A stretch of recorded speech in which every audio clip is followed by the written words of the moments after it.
Ah bah c'est bien Neil, super pour l'appareil photo, génial! Avant d'être un sport familial, le ski est d'abord une invention de survie. Se déplacer, chasser ou transporter quand l'hiver bloque tout. En Suède, près de Kalvträsk, un ski ancien a été daté d'environ 5200 ans, soit 3200 ans avant notre ère. À ses côtés des objets, mais aussi des images. En Norvège, les gravures rupestres d'Alta, datées d'environ 4200 à 500 avant notre ère, montrent la vie des communautés de chasseurs et pêcheurs du Grand Nord. Et certains motifs sont interprétés par certains spécialistes comme des skis. Au fil des siècles, le ski s'installe dans les usages. Au Moyen-Âge, la tradition norvégienne des Birkenbeiner raconte qu'en 1206, 2 guerriers auraient traversé les montagnes à ski en portant le jeune prince Hakon Hakonsson.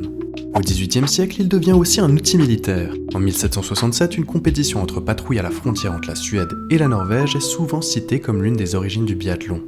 Puis vient la bascule loisir. En Suisse, Saint-Maurice accélère le tourisme d'hiver. En 1864, l'hôtelier Johannes Badroth popularise l'idée de venir en montagne pour la neige. Et la Suisse structure aussi le sport moderne, puisque Mürren accueille en 1931 les premiers championnats du monde de ski alpin de la Fédération internationale de ski. Enfin, en 1934 à Davos, le premier téléski à arbalète associé à Ernst Konstam entre en service, une révolution pour les pentes.